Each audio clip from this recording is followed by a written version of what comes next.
Shalom, selamat pagi. Tiga saatnya kita akan mulai ibadah kita pada hari ini. Haleluya Yesus. Mari sama-sama kita naikkan rasa ucapan syukur kita kepada Tuhan. Merasa kebaikan Tuhan dalam hidup kita. Haleluya Yesus. Haleluya Tuhan. Terima kasih Tuhan. Terima kasih Tuhan. Haleluya Yesus. Haleluya Tuhan. Terima kasih Tuhan untuk segala kebaikan-Mu Tuhan dalam hidup kami Yesus. Terima kasih Tuhan. Terima kasih Yesus. Haleluya Yesus. Terima kasih Tuhan. Terima kasih Yesus. Haleluya. Haleluya. Haleluya Yesus. Haleluya Tuhan. Bapa di surga, kami bersyukur, berterima kasih kalau saat ini kami ada di tempat ini semua oleh karena anugerah Tuhan. Kami boleh mengalami, merasakan pertolongan, penyertaan Tuhan dalam hidup kami. Itu sebabnya kami rindu untuk kami terus bersekutu dengan Engkau lewat ibadah kami saat ini. Biarlah hidup kami terus terfokus kepada Engkau. Tujuan hidup kami jelas hanya kepada Yesus. Sebab itu Tuhan, dalam ibadah kami saat ini kami mohon biarlah kuasa-Mu melayakkan kami, ampuni kami dari setiap pelanggaran dosa kami, dari setiap kelalaian kami Tuhan. Kami percaya Engkau sudah layakkan kami, Engkau sudah kuduskan kami untuk kami memuji menyembah Engkau. Terima kasih Bapa di surga, terima kasih Bapa yang baik. Ibadah kami saat ini dari awal pertengahan sampai pada akhirnya kami taruhkan dalam tangan kasih Tuhan. Biarlah kuasa-Mu bekerja, otoritas Allah berdaulat dalam ibadah kami.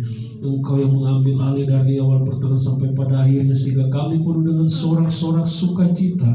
Sehingga kami percaya kami yang datang dengan berbagai persoalan beban dalam hidup kami, pribadi lepas pribadi, keluarga, rumah tangga, pekerjaan usaha kami. Kami percaya ketika kami beribadah, ketika pujian penyembahan kami naikkan, firman disampaikan, kami mendapat kekuatan yang baru, mendapatkan semangat yang baru, terlebih kemenangan dan setiap persoalan kami bawa pulang dari tempat ini. Terima kasih Tuhan Yesus, terima kasih. Diserahkan semuanya ke dalam tangan Tuhan. Hamba-hamba-Mu yang Kau percayakan untuk melayani, yang Kau pakai dan urapi dengan kuasa dan otoritas Allah, pengurapan dan Roh Kudus mengurapi kami hamba-hamba-Mu. Apapun pelayanan yang Kau percayakan untuk kami kerjakan saat ini, kami percaya Kau sudah urapi kami, sehingga semuanya itu hanya untuk kemuliaan nama Tuhan. Terima kasih Bapa di surga, terima kasih Bapa yang baik. Sekali lagi kami serahkan ke dalam tangan Tuhan. Kuasa-kuasa kegelapan yang mau mengganggu jalannya ibadah kami saat ini, kami mau bersatu hati, kami tolak hancurkan kuasa iblis dalam nama Yesus, dalam nama Tuhan Yesus Kristus. Kami percaya hanya kuasa-Mu yang bekerja di tempat ini. Kami penuh dengan kebebasan untuk kami meninggikan, memuliakan nama Tuhan. Terima kasih Tuhan Yesus, terima kasih. Kami serahkan umat-Mu ke dalam tangan Tuhan. Dalam perjalanan mereka menuju ke tempat ini, hantar terus dengan kuasa-Mu, sehingga mereka boleh tiba di tempat ini. Sama-sama kami memuji, memuliakan Tuhan. Terlebih kami sama-sama menikmati berkat-berkat kebenaran-Mu dalam hidup kami. Terima kasih Tuhan Yesus, terima kasih. Kami siap untuk memuji menyembah Engkau. Kami membuka tabiskan ibadah kami saat ini dalam satu nama yang ajaib, yaitu dalam nama Tuhan Yesus Kristus. Haleluya. Haleluya Yesus. Amin Tuhan. Haleluya Yesus. Kami mau datang Tuhan di hadirat-Mu Yesus, dengan segala kerendahan hati kami Tuhan, demi kami Tuhan. Haleluya, haleluya Yesus. Amin Tuhan. Ku datang padamu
selanjutnya saya serahkan kepada Ibu Gembala.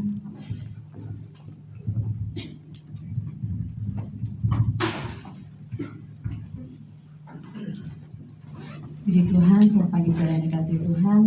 Selamat tahun baru bagi yang baru ketemu hari ini di tahun 2023. Bersyukur kita karena Tuhan masih berikan kesempatan untuk kita sama-sama beribadah, bersekutu, memuji, memuliakan Tuhan dan mendengarkan kebenaran firman Tuhan. Saya bersyukur karena Tuhan masih berikan kesempatan buat saya untuk boleh membagikan kebenaran firman Tuhan bagi kita semuanya. Dan terima kasih juga kepada Bapak Gembala yang saat ini ada di Manado yang mempercayakan saya untuk boleh membagikan kebenaran firman Tuhan ini. Bapak Gembala sedang berada di Manado, dia ada pelayanan di sana dan sebetulnya dia akan mengikuti rapat KP Pelprip di Manado dan minggu depan sampai dengan hari apa ya, sekitar hari Jumat kalau tidak salah akan kembali lagi ke tempat ini, dan kita terus berdoa supaya hari ini Bapak Gembala melayani juga di sana. Kita berdoa supaya pelayanannya juga Tuhan urapi, Tuhan sertai. Puji Tuhan saudara, masih dalam tahun yang baru. Kita semua bukan hanya anak Tuhan ya, tapi semua orang itu selalu mempunyai pengharapan di satu kesempatan. Jadi hari yang baru, pada waktu pagi kita bangun, kita pasti punya satu pengharapan. Hari ini semoga pekerjaan saya baik, semoga usaha saya berkembang, semoga apa yang saya kerjakan dibuat Tuhan berhasil, semoga saya sehat. Segala pengharapan itu ada dalam kehidupan kita, dan kita berbicara tentang pengharapan yang baik ya. Orang kalau ngomong pengharapan selalu arahnya ke baik, nggak ada seorang pun yang mengharapkan sesuatu yang tidak baik. Nah saudara, di tahun yang baru juga, sekalipun kita mendengar begitu banyak hal, ramalan-ramalan, prediksi orang-orang pintar, dalam tanda kutip bukan orang pintar yang paranormal saja ya, tetapi ahli-ahli ekonomi, semuanya mereka berbicara bahwa tahun 2023 akan menjadi tahun yang sukar. Tetapi kita anak-anak Tuhan selalu punya pengharapan di dalam Tuhan. Karena Dia adalah Allah yang berjanji dan Dia Allah yang tidak pernah mengingkari janjinya. Kita akan buka di dalam Roma 5 ayat yang kelima. Roma 5 ayat yang kelima sebagai ayat pembuka kita. Kalau sudah ketemu, sama-sama kita bangkit berdiri dan kita akan baca bersama-sama Roma 5 ayat yang kelima. 1, 2, mulai. Dan pengharapan tidak mengecewakan, karena kasih Allah telah dicurahkan di dalam hati kita oleh Roh Kudus yang telah dikaruniakan kepada kita. Amin. Puji Tuhan saudara. Pengharapan tidak mengecewakan. Tetapi saudara, ini bukan hanya sekedar pengharapan.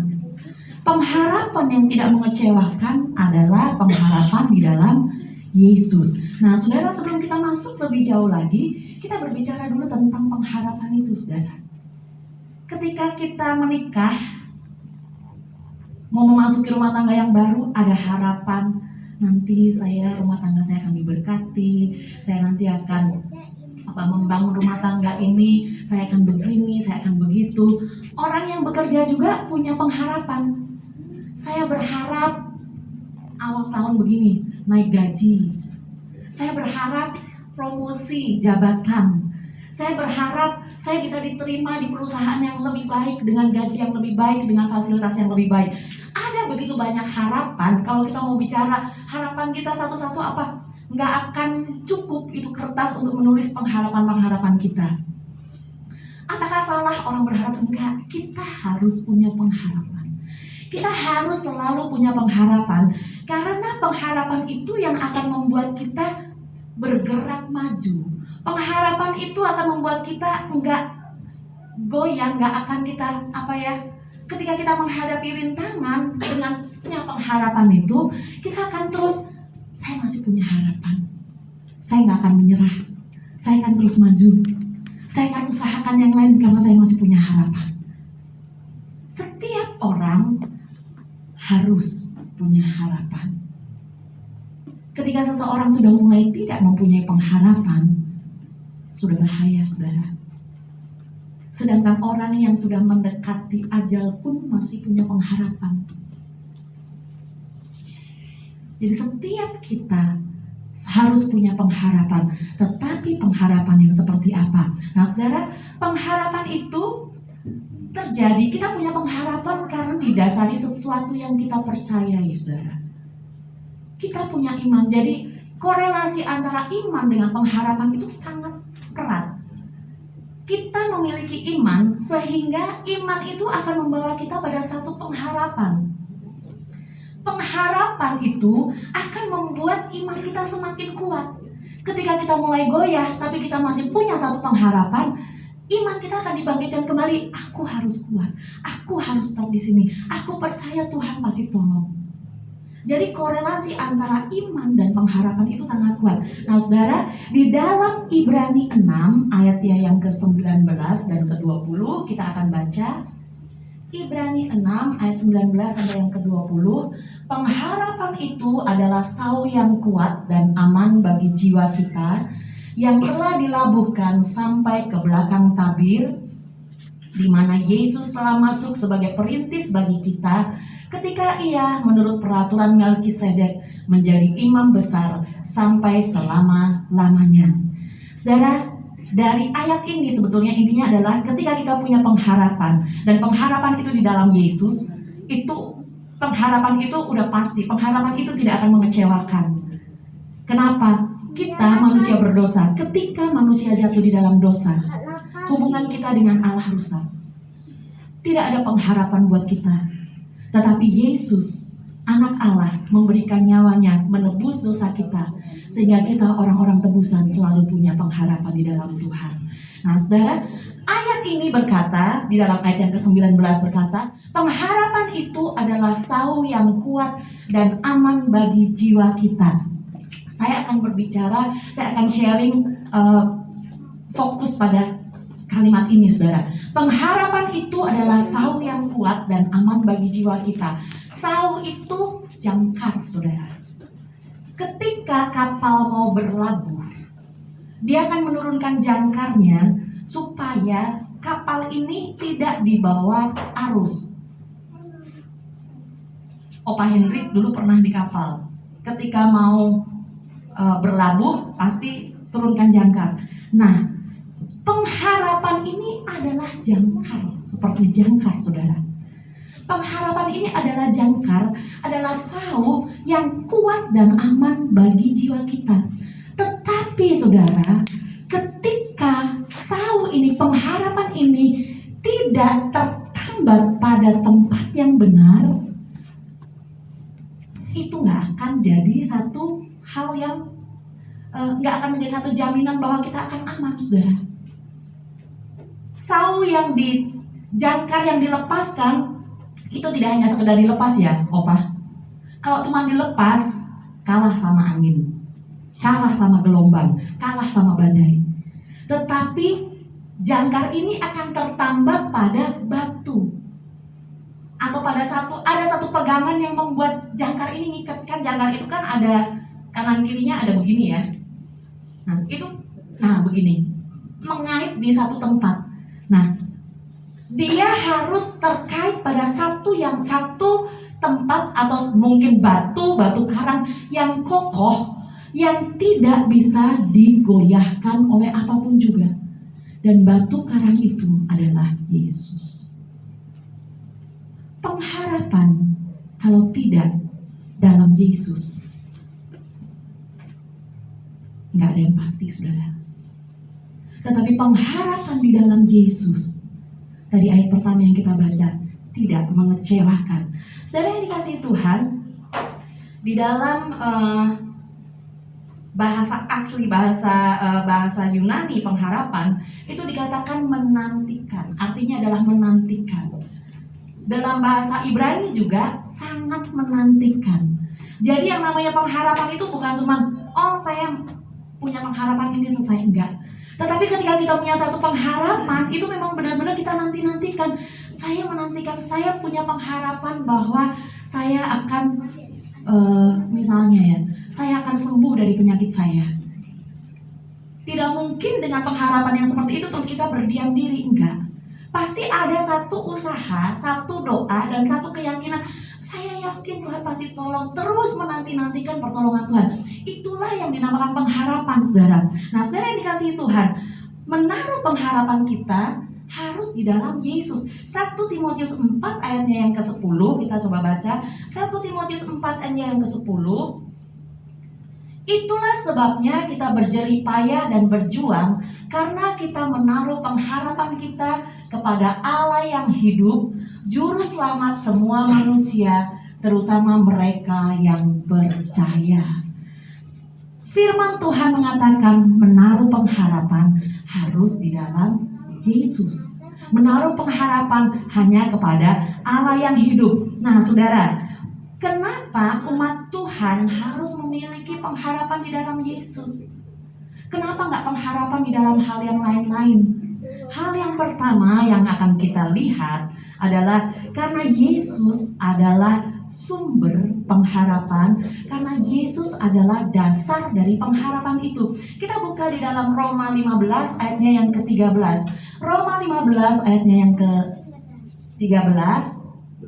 Semoga Allah sumber pengharapan memenuhi kamu dengan segala sukacita dan damai sejahtera dalam iman kamu, supaya oleh kekuatan Roh Kudus kamu berlimpah-limpah dalam pengharapan.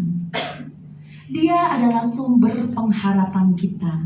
Dia adalah dasar bagi pengharapan kita. Saudara yang dikasihi Tuhan, kalau kita mau melihat di dalam Markus 5, di sana ada kisah mengenai seorang wanita yang mengalami pendarahan selama 12 tahun. Saya pernah alami pendarahan nggak sampai 12 tahun, saudara. Waktu itu yang terakhir sampai akhirnya saya melakukan operasi angkat rahim, itu karena pendarahannya sudah benar-benar hebat deh, gitu. Jadi cuma beberapa hari, tetapi benar-benar luar biasa, karena itu mungkin 10 menit, maaf ya, saya harus ganti.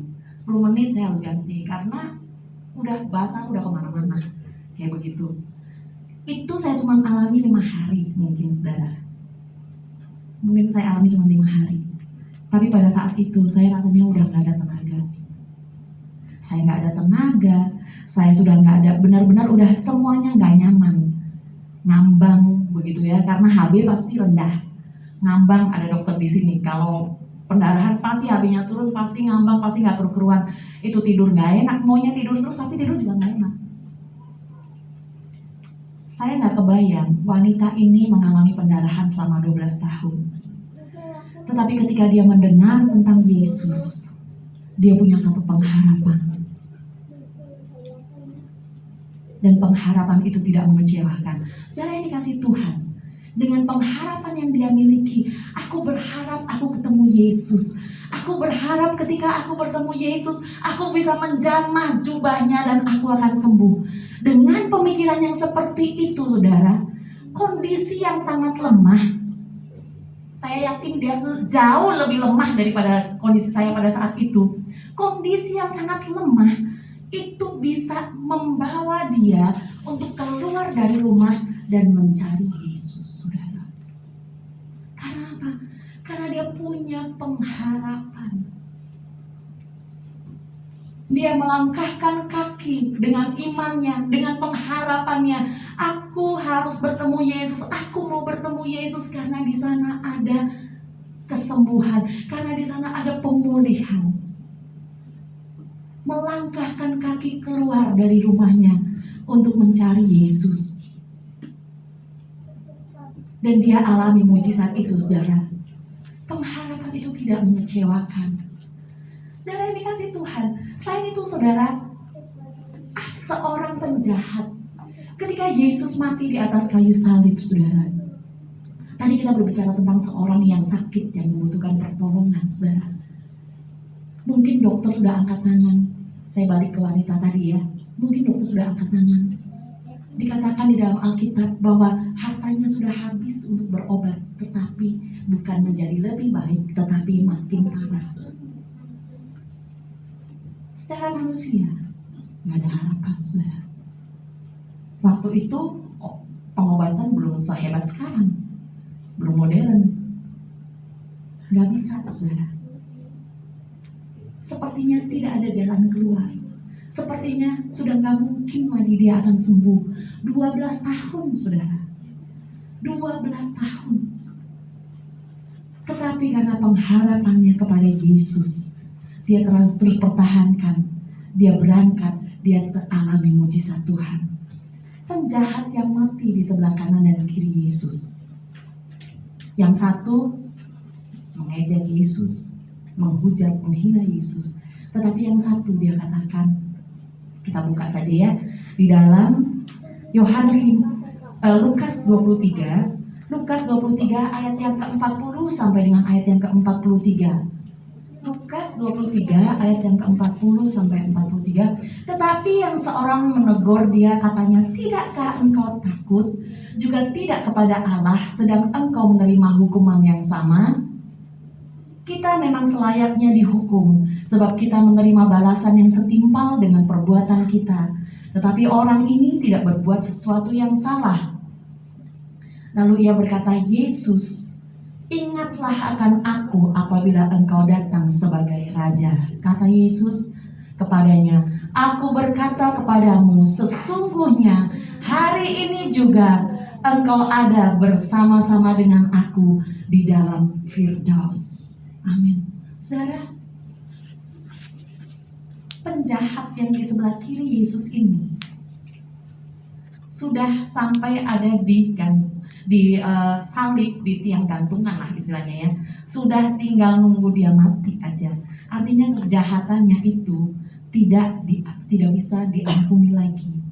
Saya tidak tahu karena Alkitab tidak mencatat kejahatan apa yang dia sudah buat. Tetapi kalau sampai sudah kejahatan itu sudah sampai pada salib, itu kejahatannya itu sudah fatal. Saudara bisa bayangkan, Yesus yang gak berdosa dijadikan dosa, mati di atas kayu salib. Hukuman yang hanya ditujukan kepada orang-orang yang harusnya sudah tidak ada pengampunan lagi. Pria yang di sebelah kiri ini, saudara, ketika dia melihat Yesus, saya tidak tahu apakah dia pernah mendengar, tetapi di situ dia bertemu Yesus, dia melihat bagaimana orang memperlakukan Yesus, dan Yesus tidak menjawab, Yesus tidak marah, Yesus tidak, pokoknya dia diam. Di situ ternyata Tuhan bekerja, Roh Kudus bekerja dan menjamah penjahat ini, sehingga dia imannya bangkit. Dia percaya bahwa Yesus ini sanggup menolong dia. Mungkin bukan secara jasmani, saudara, tetapi orang yang jahat sekalipun, ketika dia menyadari kejahatannya, ketika dia menyadari kesalahannya, dan dia menaruh pengharapan kepada Yesus, ternyata Tuhan gak cuekin loh, saudara. Orang yang gak layak menerima pengampunan, orang yang gak layak untuk menerima pertolongan Tuhan dalam tanda kutip ya, saudara, tetapi dia terima pertolongan Tuhan karena dia percaya dan dia menaruh pengharapan kepada Yesus. Dalam banyak kasus, saudara, dalam kehidupan kita, situasi kondisi apapun yang kita hadapi, saudara, selalu ada harapan di dalam Yesus. Sekalipun dokter berkata udah gak mungkin, tidak ada lagi jalan keluar, masih ada jalan keluar. Dia sumber pengharapan di dalam kehidupan kita. Saudara, Yesus adalah sumber. Jadi kita umat-umat Tuhan harus melekat kepada Dia yang adalah sumber. Dia sumber pengharapan, kita melekat kepada Dia. Karena ketika kita melekat kepada Dia, apa yang kita minta, apa yang kita butuhkan, Tuhan akan adakan. Apa yang kita butuhkan akan Tuhan penuhi sesuai dengan kehendak Tuhan. Kita ngerasa, cuman kadang-kadang kita ngerasanya begini ya, aku butuhnya begini kok, Tuhan kasihnya begini. Ya Tuhan lebih tahu sebetulnya yang menjadi kebutuhan kita seperti apa. Jadi semuanya dari kacamata Tuhan ya, jangan dari kacamata kita ya. Tuhan menolong kita sesuai dengan kehendaknya, karena Tuhan tahu apa yang harus dilakukan kepada kita. Mungkin gak sesuai dengan maunya kita, tapi Tuhan selalu menolong kita. Saudara yang dikasihi Tuhan, hal yang kedua, mengapa kita harus memiliki pengharapan kita di dalam Tuhan? Hal yang kedua adalah karena Yesus adalah jaminan yang lebih kuat dari apapun juga. Kita buka di dalam Ibrani 7 ayatnya yang ke-22. Ibrani 7 ayat yang ke-22. Demikian pula Yesus adalah jaminan dari suatu perjanjian yang lebih kuat. Saudara yang dikasihi Tuhan, saudara kalau ingat kisah Stefanus, itu ada di dalam Kisah Para Rasul 7 mengenai kisah Stefanus. Stefanus ini dia memberitakan firman Tuhan, dia menjadi muridnya Tuhan, dan akhirnya dia diadili, kemudian dia dihukum dengan hukuman rajam, dilempar dengan batu sampai mati, saudara. Tapi saudara, Stefanus ini punya pengharapan di dalam Tuhan. Dia tahu apapun yang dia hadapi, selama dia taruh pengharapannya di dalam Tuhan, sorga itu tetap milik dia, saudara. Kalau kita berbicara tentang Stefanus ini, dia sudah antara hidup dan mati, saudara. Antara hidup dan mati. Jadi kita bisa melihat pengharapan Stefanus akan rumah Bapa di sorga itu sangat kuat di dalam kehidupannya, saudara. Sehingga ketika batu itu mulai kena di badannya, tidak membuat dia goyah, saudara. Tidak membuat dia bilang, berhenti, saya nggak mau dilempar batu. Oke, saya tinggalkan Tuhan. Enggak, saudara. Dia pegang teguh pengharapannya di dalam Tuhan, karena dia tahu ada kekuatan di sana, saudara. Dan situasi kondisi tidak membuat Stefanus ini goyah, karena dia melihat pengharapan di dalam Tuhan, pengharapan di dalam Yesus tidak mengecewakan. Mungkin secara fisik, secara jasmani, dia nggak alami pertolongan. Dia tidak diluputkan dari hukuman rajam ini, enggak. Tetapi saudara, Alkitab mencatat tidak ada kata-kata yang mencatat bahwa Stefanus kesakitan, saudara. Coba kita buka di dalam Kisah Para Rasul 7 ayat yang ke-55. Kisah Para Rasul 7 ayat yang ke-55 sampai dengan yang ke-56. Tetapi Stefanus yang penuh dengan roh menatap ke langit, lalu melihat kemuliaan Allah, dan Yesus berdiri di sebelah kanan Allah. Ini adalah jawaban dari pengharapan dia, saudara. Dia melihat bahwa Yesus sudah menanti dia di sorga. Ayat yang berikutnya, lalu katanya, sungguh aku melihat langit terbuka dan anak manusia berdiri di sebelah kanan Allah. Kita lompat ke ayat yang ke-59. Ayat yang ke-59. Sedang mereka melemparinya, Stefanus berdoa katanya, ya Tuhan Yesus, terimalah rohku. Nggak ada, aduh Tuhan sakit. Enggak, saudara. Dia tetap memandang pengharapan itu. Dia tetap memegang pengharapan yang adalah sauh itu, yang ditambatkan pada batu karang yang teguh itu. Sehingga dia sanggup, dia diberikan kesanggupan, dia diberikan kekuatan untuk melewati situasi yang secara manusia itu sangat berat, saudara. Kita kepentok aja biru sakit, saudara. Kelempar nggak sengaja, orang lempar batu kena di kita, udah ngoceh saudara kita. Satu batu, ini nggak tahu berapa banyak batu sampai dia mati, saudara. Tetapi pengharapannya yang kuat di dalam Tuhan tidak membuat dia goyah. Itulah kenapa kita harus menaruh pengharapan kita di dalam Yesus, saudara. Hal yang ketiga, saudara, mengapa kita harus memiliki pengharapan di dalam Yesus? Hal yang ketiga adalah Yohanes 14 ayat yang ke-6. Coba kita lihat Yohanes 14 ayatnya yang ke-6. Kata Yesus kepadanya, "Akulah jalan dan kebenaran dan hidup. Tidak ada seorang pun yang datang kepada Bapa kalau tidak melalui aku." Dia adalah jalan menuju ke sorga. Dia adalah kebenaran yang kita harus ikuti. Dia adalah hidup. Dia adalah pemilik kehidupan kita.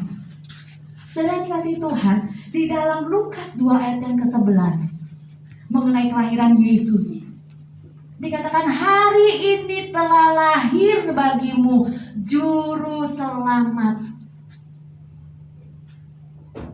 Yesus adalah juru selamat kita. Yesus adalah jalan untuk kita menuju ke sorga. Yesus adalah kebenaran yang akan membawa kita berjalan menuju ke sorga itu, saudara. Tanpa kebenaran kita nggak bisa sampai ke sorga, saudara. Dan dia adalah kehidupan itu sendiri, saudara. Dikatakan dia pergi ke rumah Bapa untuk menyediakan tempat buat kita. Bagi orang-orang yang percaya, saudara. Itu dicatat di dalam Yohanes 14 ayat yang kedua sampai dengan ayat yang keempat. Yesus pergi, dia naik ke sorga untuk menyediakan tempat buat kita. Pengharapan di dalam Tuhan tidak akan membuat kita kehilangan sorga, saudara. Pengharapan di dalam Tuhan, pengharapan yang kuat itu akan setapak demi setapak, selangkah demi selangkah akan membawa kita pada tujuan akhir kita, yaitu surga yang kekal. Tapi kita kan masih hidup di dunia, saudara yang dikasih Tuhan. Berulang kali Bapak Gembala sampaikan, ketika kita melakukan sesuatu yang rohani, jangan berpikir itu hanya efeknya pada hal yang rohani. Tetapi ketika kita melakukan sesuatu yang rohani, itu juga akan berpengaruh kepada keadaan kita secara jasmani, saudara. Saya tidak berbicara tentang kekayaan, saudara. Berkat itu Tuhan percayakan kepada kita masing-masing karena Tuhan tahu sebatas apa, sebatas kemampuan kita sejauh mana untuk bisa menerima berkat Tuhan. Sehingga kita bisa ada tetap di jalannya Tuhan. Tetapi saya berbicara tentang berkat secara keseluruhan, saudara. Kehidupan rohani, kehidupan jasmani secara keseluruhan. Ada orang yang, kalau kita melihat berkat itu kekayaan, ada orang yang sangat kaya tetapi dia hidup dalam kegelisahan. Ada. Apakah itu berkat buat dia? Secara finansial mungkin iya. Tetapi apakah dia bisa menikmati? Tetapi berkat yang dimaksudkan oleh Tuhan di sini adalah berkat yang membuat kehidupan kita itu apa ya? Kita punya full life ya. Kehidupan yang penuh. Kehidupan yang penuh di dalam Tuhan. Kehidupan yang penuh itu apa? Seimbang, saudara. Antara apa yang kita lakukan, antara kesibukan kita dan juga apa yang kita rasakan, apa yang kita nikmati, seimbang. Itu kehidupan yang penuh, saudara. Kalau kita cuma kerja, dapat uang banyak, tapi kita nggak bisa menikmati, itu belum full life, saudara. Full life itu kita mengusahakan, Tuhan kasih berkat, kita bisa nikmati, dan kita bisa berbagi kepada orang lain. Itu kehidupan yang penuh di dalam Tuhan. Nah, saudara yang dikasih Tuhan, pengharapan di dalam Tuhan itu tidak mengecewakan. Saudara yang dikasih Tuhan, saya beberapa kali bersaksi mengenai bagaimana dulu saya operasi dan seharusnya saya tidak bisa punya anak, saudara. Waktu itu saya ulang sedikit, saudara. Ketika dokter mengatakan saya harus operasi, saya sempat berontak. Saat itu saya berkata, Tuhan, saya punya iman dan iman saya lebih besar daripada biji sesawi. Tetapi kenapa saya harus hadapi ini? Saya harus tetap lewati ruang operasi. Saya nggak terima waktu itu. Tetapi waktu itu Bapak Gembala katakan, jalan Tuhan, ikuti saja. Ada sesuatu yang baik yang Tuhan kerjakan. Di situ saya punya satu pengharapan, saudara. Baik, saya akan ikuti apa yang dikatakan dokter. Saya jalani operasi ini Dan nanti saya akan melihat bagaimana apa yang sebetulnya Tuhan rancangkan buat saya. Dan saudara, tanpa saya ketahui, ternyata pada sebelum saya masuk ke ruang operasi, Bapak Gembala disuruh tanda tangan ada kemungkinan saya tidak punya anak, tidak bisa punya anak. Karena kista itu di indung telur kanan dan kiri, dan gak cuma satu saudara, ada 3. Jadi satu kiri, 1 9 cm, 1 8, 1 5. Itu pokoknya di 2 indung telur. Kemudian di saluran telurnya itu juga kistanya banyak sekali. Jadi maksudnya dokter itu sudah bilang, Bapak tanda tangan kalau seandainya sampai ibu tidak bisa punya anak, maksudnya bersedialah menyetujui konsekuensi atau risiko ini. Saya tidak pernah tahu, saudara. Kalau saya tahu mungkin saya menolak. Tetapi Bapak Gembala menandatangani itu karena dia punya satu pengharapan. Dokter boleh mengatakan seperti itu, secara medis tidak mungkin. Tetapi kita punya Tuhan yang besar, saudara. 99% orang bilang tidak mungkin. 1% itu asalkan kita ada di dalam Tuhan. Pengharapan di dalam Tuhan itu bisa mengubah sesuatu, saudara. Jangan pernah membatasi kuasa Tuhan. Jangan pernah berhenti untuk percaya pada kesanggupan dan kemampuan Allah untuk menolong kehidupan kita, saudara. Sebelum saya akhiri, saudara, ada satu contoh yang secara mata jasmani saya bisa melihat bagaimana seorang memiliki pengharapan di dalam Tuhan. Hari Selasa yang lalu, saya menghadiri pemakaman dari Ibu Gembala di Kelapa Gading yang meninggal. Dia menderita sakit, 2 tahun terakhir ini ada kanker. Dan terakhir kami mengunjungi beliau itu pada tanggal 18 Desember.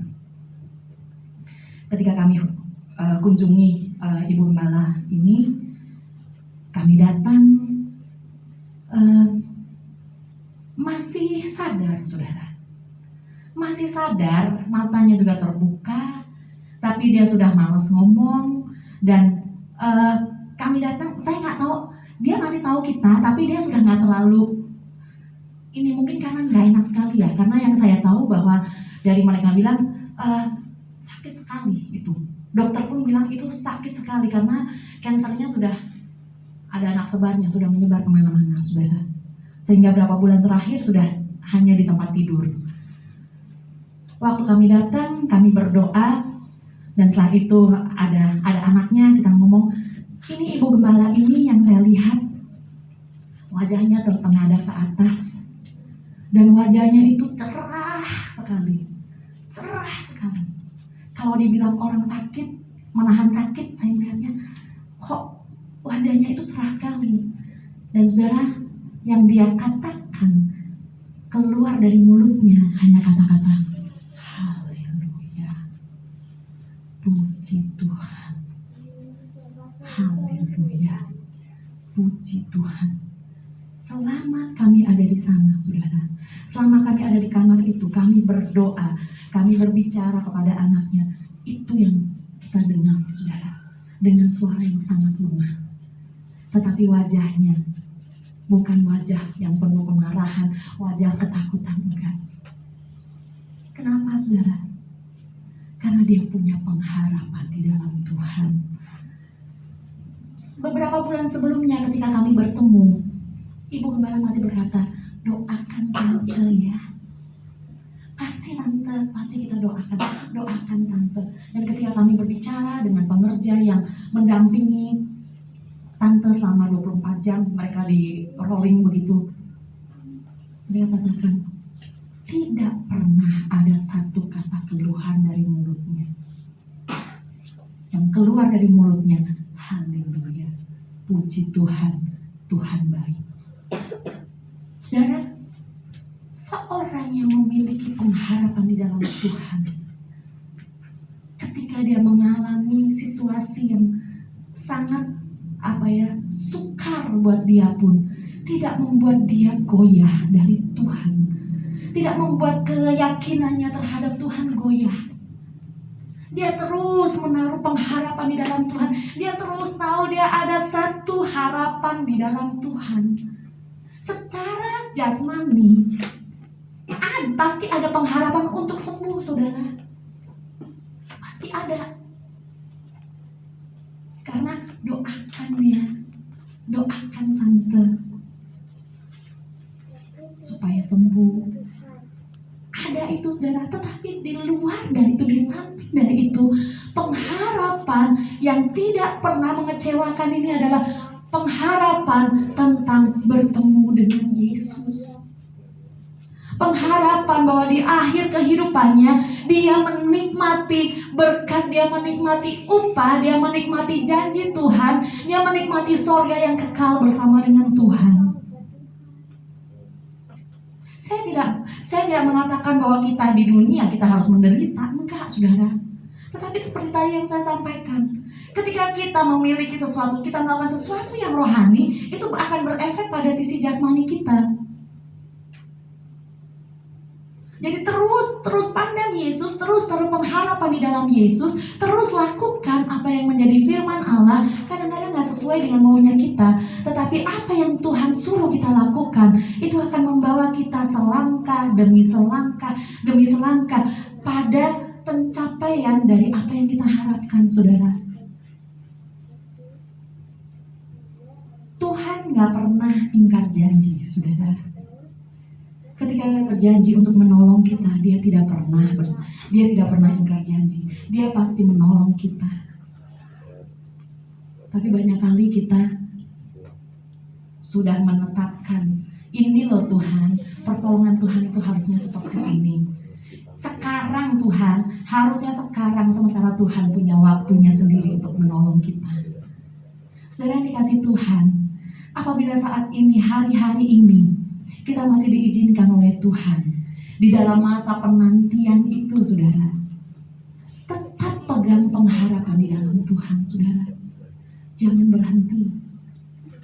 Walaupun sudah jalani selama berapa lama, jangan berhenti, saudara. Abraham, dari dia menerima janji Tuhan mengenai dia akan punya anak, saudara, dari Sarah, 25 tahun dia menanti. Pengharapannya tidak pernah berhenti. Alkitab mencatat, sekalipun tidak ada dasar untuk berharap, tetapi Abraham tetap percaya dan berharap kepada Tuhan. Itu yang Tuhan mau dalam kehidupan kita, saudara. Walaupun secara yang kita pikirkan rasanya gak ada dasar buat saya berharap. Saya berharap dengan dasar apa? Tapi tetap berharap di dalam Tuhan. Karena pengharapan di dalam Tuhan tidak pernah mengecewakan. Ada satu waktu nanti Tuhan akan nyatakan bagaimana setiap janji Allah digenapi dalam kehidupan kita. Tapi ketika proses itu ada dalam kehidupan kita, jangan berhenti, saudara. Jangan berhenti untuk menaruh pengharapan kita ke dalam Tuhan, di dalam Tuhan.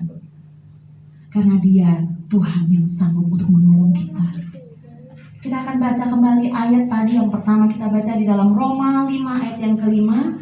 Dan kita akan akhiri firman Tuhan pada pagi hari ini. Roma 5 ayat yang kelima. Kita baca dengan penuh iman, dengan penuh keyakinan. Bersama-sama, 1, 2, mulai. Dan pengharapan tidak mengecewakan, karena kasih Allah telah dicurahkan di dalam hati kita oleh Roh Kudus yang telah dikaruniakan kepada kita. Amin, saudara. Jangan pernah berhenti berharap kepada Tuhan. Terus taruh pengharapanmu di dalam Tuhan. Orang boleh berkata hari ini, nanti ke depan akan sukar. Orang boleh berkata, aduh usaha ini nggak ada apa masa depannya. Tetap berharap pada Tuhan. Apa yang Tuhan percayakan dalam kehidupan kita, ketika kita tekuni, kita lakukan, kita jalani dengan penuh pengharapan di dalam Tuhan, Tuhan akan membawa kita pada janjinya. Tuhan akan menunjukkan kepada kita bahwa orang boleh berkata ABC, tetapi Tuhan sanggup untuk menolong kita. Tuhan sanggup menggenapi janjinya dalam kehidupan kita. Pemain musik, saya minta untuk maju ke depan. Haleluya, haleluya, haleluya. Kalau hari-hari ini engkau sudah mulai bimbang, mungkin kau mulai ragu-ragu, apakah benar aku menaruh pengharapan kepada Tuhan? Apakah benar apakah iman ini harus aku pegang di dalam Tuhan? Pada pagi hari ini kita diingatkan kembali oleh kebenaran firman Tuhan bahwa hanya Yesus sumber pengharapan kita. Dia adalah dasar pengharapan kita. Dia, Yesus Tuhan, adalah jaminan yang kuat, lebih kuat dari apapun juga. Sehingga ketika kita menaruh pengharapan kita kepada Tuhan, apapun yang kita hadapi, Tuhan akan berikan kemampuan buat kita. Yesus harapan jiwaku. Haleluya, Yesus.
Engkaulah sumber pengharapan kami. Engkaulah jaminan yang kuat bagi kami. Engkaulah jalan kebenaran dan kehidupan. Engkau juru selamat kami. Dan dan itu tetap berlaku dalam kehidupan kami. Oleh karenanya saat ini Tuhan, apapun keberadaan kami mau katakan Tuhan, aku mau terus menaruh pengharapanku kepadamu. Sekalipun tidak ada dasar untuk berharap, aku tetap percaya dan berharap kepadamu Tuhan. Karena Engkaulah satu-satunya penolong kami, Engkaulah satu-satunya pengharapan bagi kami. Kita yang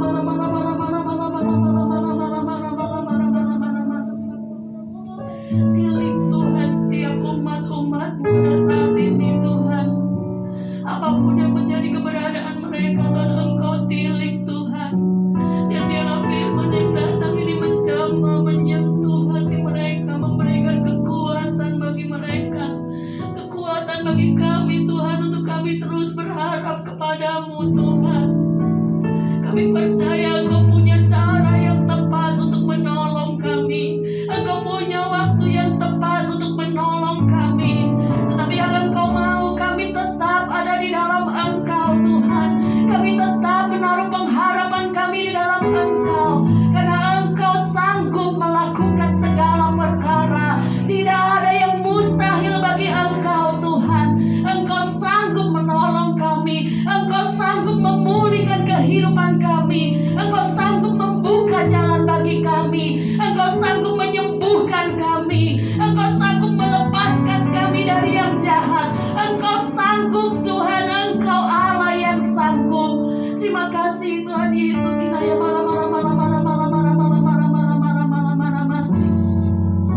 Terpujilah Engkau Tuhan. Kami mau terus berharap kepadamu. Kami mau terus menaruh pengharapan kami ke dalam tangan-Mu Tuhan. Karena kami percaya Tuhan, pengharapan di dalam Engkau tidak mengecewakan. Pengharapan di dalam Engkau akan membawa kami pada satu kemenangan pada kemenangan, satu kemuliaan pada kemuliaan yang lain, sehingga kami akan meraih setiap janji Tuhan dalam kehidupan kami. Meteraikan firman-Mu dalam hati setiap kami Tuhan. Dan biarlah Tuhan, setiap kami terus memiliki pengharapan di dalam Engkau. Kiranya Engkau terus bekerja dalam kehidupan kami, Engkau terus beracara dalam kehidupan kami Tuhan. Nyatakan terus Tuhan, nyatakan isi hati-Mu bagi kami. Tuntun kami Tuhan di dalam setiap langkah hidup kami, sehingga Tuhan kemanapun kami pergi dan melangkah, kami melangkah di dalam pengharapan kami dalam Engkau. Terpujilah nama-Mu untuk selama-lamanya. Hamba-Mu selesai berbicara Tuhan, hamba percaya Engkau yang akan menyempurnakan Tuhan firman-Mu. Engkau yang akan terus berbicara kepada umat-umat-Mu, mengingatkan kami Tuhan akan kebenaran-Mu.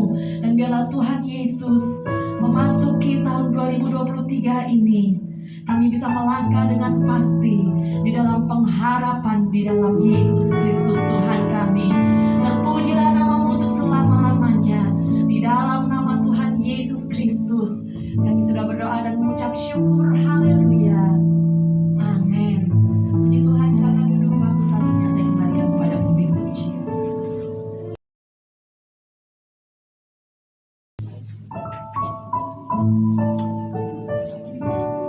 Puji Tuhan, semuanya mari kita berkati dengan firman Tuhan. Amin. Pertama saya ucapkan terima kasih untuk yang bertugas pada hari ini, dari WL, singer, pemain musik, tim multimedia dan tim asyar. Dan terima kasih juga untuk Ibu Gembala yang telah menyampaikan firman Tuhan pada pagi hari ini. Dan untuk pengumuman yang pertama,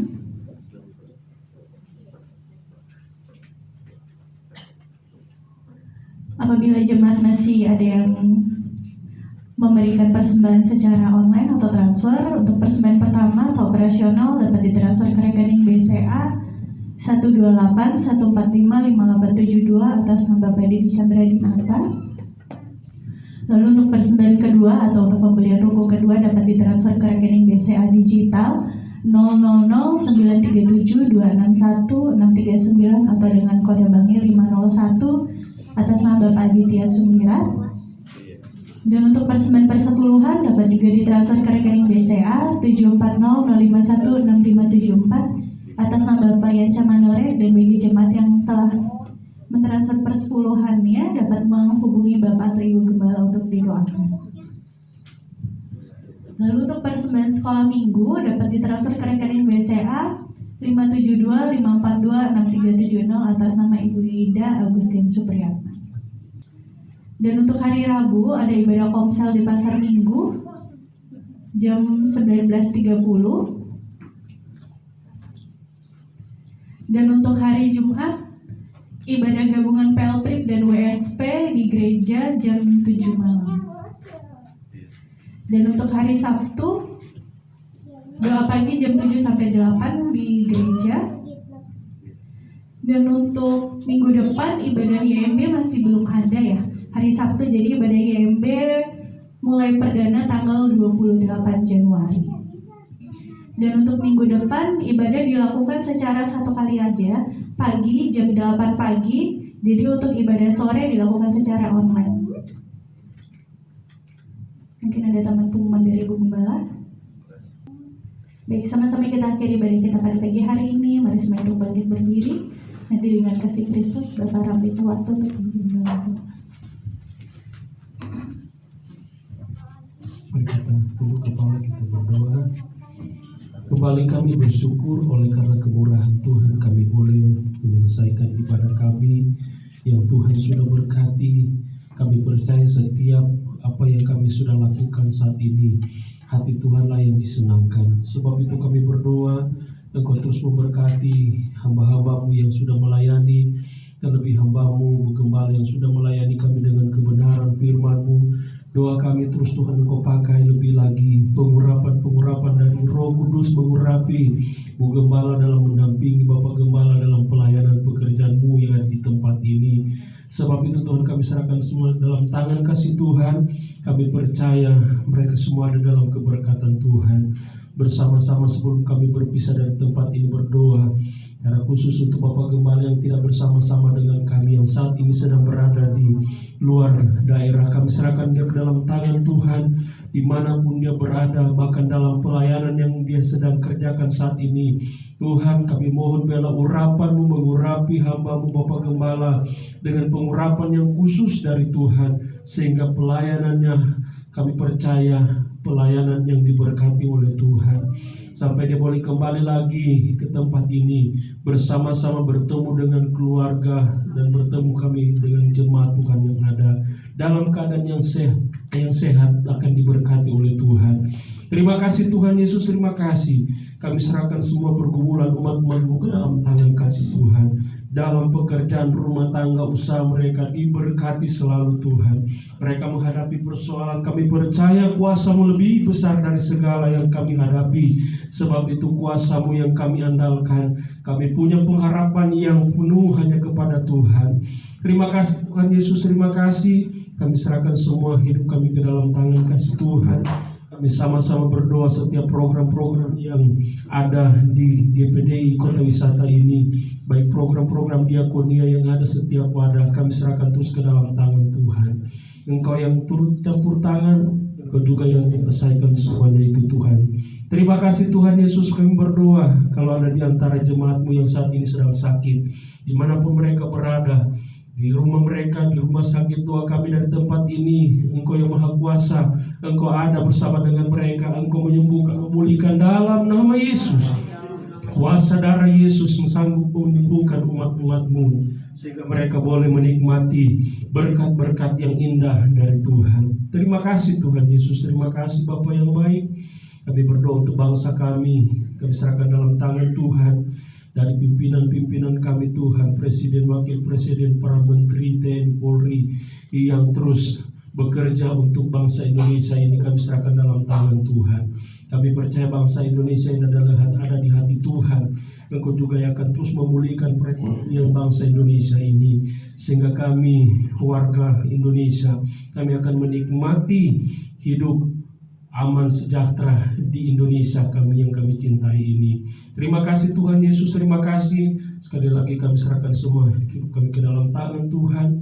Sebentar kami akan berpisah pulang dari tempat ini, melanjutkan setiap aktivitas kami Tuhan. Kami mohon biarlah kuasa penyertaan Tuhan terus memimpin kami, sehingga kami terus mengalami keberkatan-keberkatan yang dari Tuhan. Terpuji-pujilah nama Tuhan Yesus ibadah sebentar, ibadah anak sekolah minggu kami serahkan dalam tangan Tuhan. Bahkan ibadah sebentar sore, ibadah raya kedua kami serahkan dalam tangan Tuhan. Engkau Tuhan juga yang mengambil alih semuanya, sehingga kami boleh terus tetap ada dalam kuasa Tuhan. Terima kasih Tuhan, kami akan akhiri ibadah kami pada saat ini, dan kami akan terima berkat dari Tuhan. Mari angkat kedua belah tanganmu, kita terima berkat dari Tuhan. Dan akhirnya kekasih-kekasih Kristus, terima dan bawalah pulang berkat daripada Allah Bapa, cinta dan kasih sayang daripada Tuhan kita Yesus Kristus, penghiburan, persekutuan, damai sejahtera yang dikerjakan oleh kuat kuasa Roh Kudus akan terus tetap tinggal menyertai kita sekalian mulai saat ini sampai Maranatha, Tuhan Yesus datang kembali menjemput kita. Nyanyikan pujian ini, kami memuji kebesaran